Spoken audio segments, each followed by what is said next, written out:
moc tě zdravím u druhého videa. Jsem ráda, že jsi na tohle video klikl a jdeme rovnou na to. Já jsem si dneska naordinovala takový pomalejší ráno. Teď je 1:30, takže jsem si naordinovala pomalý začátek dne. A teď jsem se rychle nachystala, udělala jsem si make-up, vlasy, oblíkla jsem si jenom takový hodně pohodlný outfit a vyrážím do města. Takže tě vezmu sebou a čeká nás hodně nabitý odpoledne, tak jedeme. Abych vám řekla, kam jedu, tak vyrážím do Brna, mám se s kamarádkou, jdeme na kafe a pak potřebuju do IKEA, protože moje kosmetika je rozmístěna na miliardě míst a už to potřebuju reorganizovat. Takže se jedu podívat na kosmetický stolek. Tak jedeme. Svůj svět mám a na dlouhé dýchám a někdy víc než smích, co si kránu počítám. Je tvůj stín, ale chce modrej být. Moc se mi nezdá, ta vůně kopletin. Last night I was taking a walk along the river, then I saw him together with a young girl. Vám nevím, ale to jarní počasí mi vyhovovalo maličko víc. Jo? Maličko.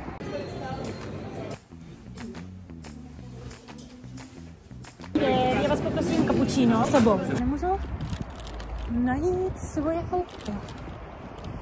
Každopádně proběhla jsem Olympii, koupila jsem si kafe na cestu a vyrážím. Každopádně by mě zajímalo, jestli jste ve Starbucksu tým ochucených drinků, takový ty jejich klasický jako sladký kafíčka, anebo jestli klasika, protože já jsem občas klasika, ale mám ráda i občas nějakou tu příchuť, třeba tu pistáciový, to bylo moc dobrý. Každopádně dneska jsem klasická cappuccino girl. Jo, mimochodem, dneska jsem šla do Teranovy, kam já běžně nechodím, protože mám trošku pocit, že to tam zaspalo dobu, ale viděla jsem dneska u Natálky Bagárové, že jsem tam zkoušela kšiltovku s mašličkou. Tak jsem to taky zkusila, protože já miluji nosit kšiltovky, ale ne každá mi sluší. A jako byla cute, ale ne na moji hlavu, prostě další kšiltovka, která mě úplně nesluší, takže smůla. Teď se teda přesunu do IKEA a jdeme mrknout na ten kosmetický stolek. Reálně bych se nastěhovala do každého pokojíčku, který tady je. A já jdu teď najít to, co potřebuji. Mně by se do toho kosmetického stolečku hodil i nějaký takovýhle pořadač, ale do toho, co mám vyhlídlej,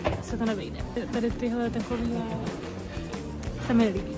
Tohle jsem se vždycky přála jako malá holka, ale už to nechci, chci něco jednoduššího. Tamhle je docela hezký, kdyby neměl tu skleněnou desku.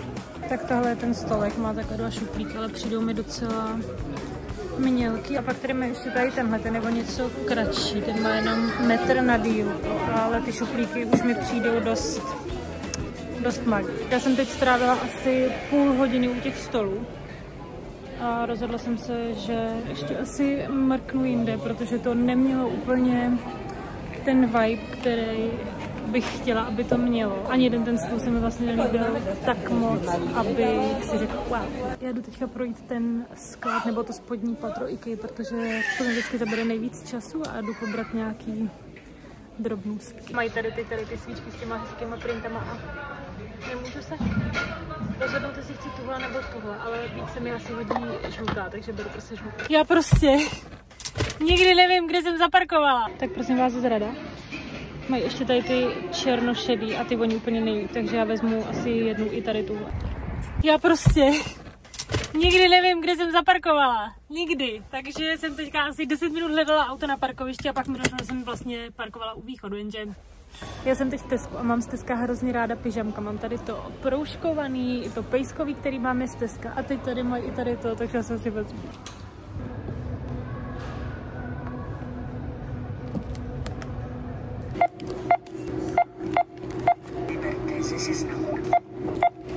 Tak já už mám nakoupenou a jedu za kamarádkou, která už na mě čeká v centru. Se vám ozvu pak z domu, protože jsem koupila jednu specialitu, kterou si společně ochutnáme. Já jsem před chvilkou přijela domů a v Tesku jsem objevila fejkovou dubajskou čokoládu. Takže to jdeme ochutnat. Nemáme teda pro porovnání tu pravou. Oni jak ty levný polský čokolády. Já jsem teda přes rok neměla čokoládu. Takže nevím, jestli to chci kvůli tomu porušit, ale Jirka to ochutná. No, vypadá to, jak když si koupíte takovou tu zelenou pistáciovou deli. Hebinko, to nemůžou pít čokoládu, sedni. Jaký to je? To říkáš jenom proto, abych to nechtěla ochutnat, nebo je to fakt hnusný? Hnusný. Já mám rád čokoládu a tohle prostě ta mléčná levná čokoláda. Plus tomto smažený. pistácie to projelo vlakem kolem. Jako ty pistácie tam cítím, ale přijde mi to teda hodně mastný. Jakože čokoládu necítíte. Cítíte ten smažený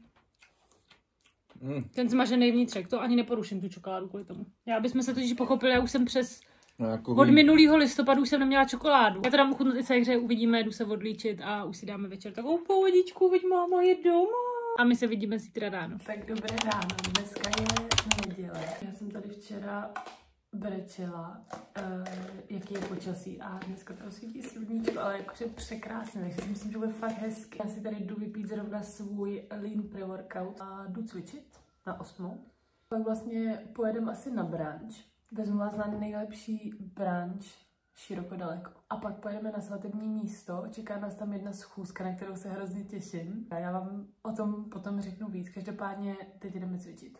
Hlásí se rosnička Kristýnka, protože jak můžete vidět, tak opravdu svítí sluníčko, opravdu je hezky, ale jenom za oknem. Jenom za oknem, protože venku jsou -3 stupně a mě už úplně mrznou konečky prstů. Když něco natočím, tak vám to sem určitě dám. A když ne, tak se uvidíme po tréninku. Prosím vás, já jsem přišla do fitka a bylo tam úplně ticho, jakože normálně je tam hřev, jo? Nebo prostě rány, nebo něco. Ticho, úplně ticho a vzadu bylo zhasnuto, říkám. Jestli je jako skupinovka dneska. A ta slečna, co byla za barem, říká, že ne, že prostě trenér tam není a že to ruší. A já, aha, super. Takže holčičí matematikou jsem ušetřila, tak jsem si zašla pro kafe. My jsme se akorát nachystali a zrovna vyrážíme na schůzku s naším oddávajícím. Já jsem hrozně zvědavá, protože se na pana Čendlíka hrozně těším. A řekli jsme si, že si to před tou schůzkou uděláme takový hezký, takže vyrážíme na brunch do naší oblíbené kavárny. A tohle je nejlepší brunch široko daleko. Pokud jste z Vysočiny a z okolí Nového Města na Moravě, tak si sem určitě na brunch zajděte. Ta kavárna se jmenuje Bona Cafe a je to nejlepší brunch na světě. Asi kolik bys dal z 10 kavárně? 11. Přesně tak. Takže dáváme 11 z 10 a jdeme se nadlábnout. Já úplně cítím, jak se přejím a bude mě pak bolet břicho celou cestu, ale it is what it is. My dneska jdeme do naší klasiky a budeme si dávat vejce polany, protože jsou výborný.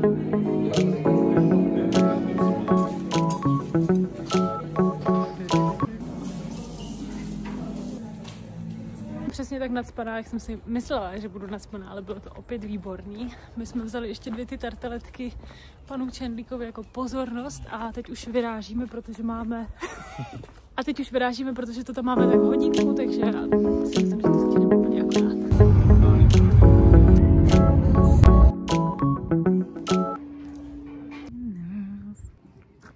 Tak já vás zdravím. My jsme před chviličkou přijeli domů z té schůzky. Byla to teda schůzka s naším oddávajícím, což už jsem možná v předchozím klipu někde říkala. A musím teda říct, že jsem úplně nadšená z toho, jaký je to člověk, jaký k tomu všemu má přístup a prostě celkově z té schůzky mám fakt obrovskou radost a už teď se těším na tu svatbu, protože vím, že to bude naprosto perfektní. S váma sdílet jednu docela takovou pro mě vtipnou věc, a když jsem to posílala kamarádce, tak jí bylo líto, že jsem na to přišla takhle brzo. Každopádně, já jsem si psala s make-up artistkou, která mě má líčit na naši svatbu. A byli jsme domluvení, že mi napíše skrz zkoušku svatebního make-upu. A tak jsme si psali a ona jestli 16. 17. 6. by to bylo v pohodě. A já, že jo, jakože 16. což je dneska je jakoby... ta schůzka s tím oddávajícím, ale že zítra by to vlastně šlo po práci, že budu i teoreticky v Brně. Možná bystřejším z vás už to došlo, jo? Takže jsme si to potvrdili a já jsem se jako i těšila na zítřek, že vám to ukážu tady ve vlogu, prostě jak pojedu na tu zkoušku svatebního líčení. Hrozně jsem se těšila, psala jsem kamarádce, že už mě jako čeká zkouška a že to bude děsně super, že se těším. No takže jsem jí teda dneska psala, jakože jestli s tím termínem můžu počítat, protože jsem si říkala, jako kdy jindy mi to chceš potvrdit, jako zítra, když už to má být, nebo co. A ona mi napsala, že si teda zapisuje 17.6. ve 3. A teď já jsem se na to podívala a byla jsem jako 17.6. To je 17. června. To není zítra, zítra je 17. března. Ano, slyšíte správně, 17. června. A já myslela, že jedu zítra. Představte si, že bych zítra přijela do toho jejího studia a byla jakože tu na tu zkoušku toho svatebního make-upu. A ona by byla jakože, jo, tak to je super, ale máš to až v červnu. Mně se tady ty fuck upy s těma datumama stávají docela často. Když jsme třeba byli s Jirkou v Liberci a už bylo docela pozdě, tak Jirka byla jako, že hele, zabukuj prostě hotel, přespíme tady a zítra pojedeme třeba po snídani a tak. Takže jsem zabukovala ten hotel a přišlo mi jako divný, že furt nešlo jako to potvrzení o tom zaplacení, že jsme reálně jakoby nemohli do toho hotelu. A pak jsem si všimla, že jsem to zabukovala až na další víkend, takže...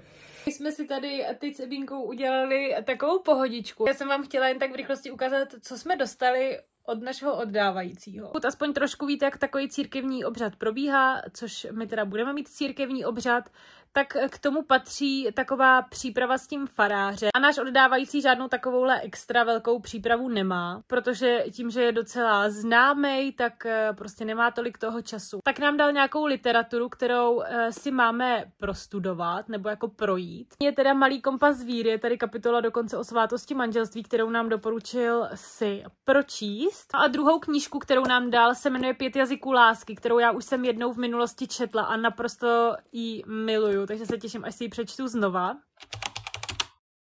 Jak můžete vidět, tak už je pondělí. Já jsem před chviličkou dorazila do práce.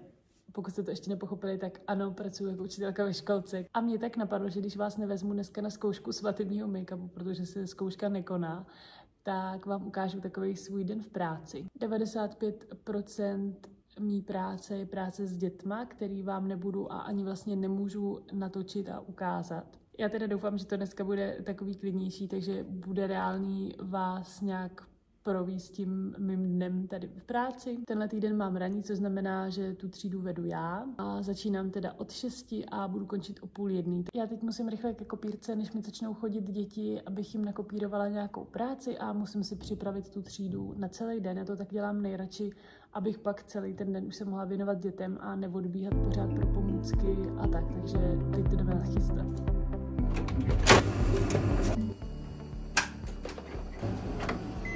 Já nevím, jaký je dneska počasí u vás, ale tady reálně prostě chumelí, ale jakoby ne padá pár vlček, ale reálně chumelí. Když jsem připravila pomůcky na pohybovku, kterou dneska budeme hrát, na tu hlavní část jsem tady připravila tady tu bednu, kam děti strčí ruce a hádají, co v ní. Mají tam nějaké věci, které simulují to, co by Karkulka mohla přinést babičce. Tady toho malého robůtka, se kterým děti se krásně procvičí prostorovou orientaci, pravou, levou orientaci. Dala jsem jim tam takhle pohádky.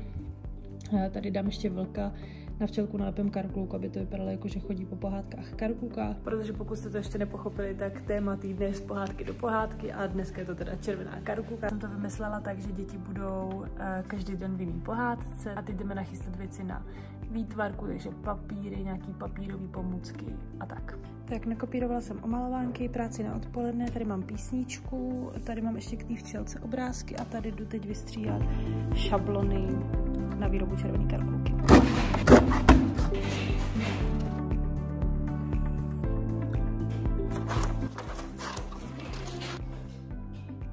Ještě mě teď při pochodu napadlo jim tam dát obrázky kytiček, který Karkulka nesla babičce a děti budou hádat, jakou kytičku přinesla.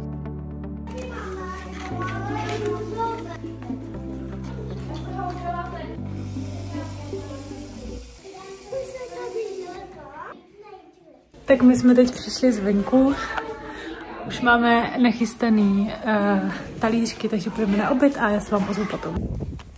Zdravím vás, je 12:30, já právě skončila ve školce. Já jsem po obědě jenom dala děti na postýlky, druhá paní učitelka jim pak přečetla pohádku, každopádně já jsem si během toho už jenom zapsala do třídnice a připravila jsem si nástěnku na zítra, protože to budu dělat zítra. A teď jdu natankovat a potom bych s váma chtěla něco probrat, takže vidíme se za chvilku.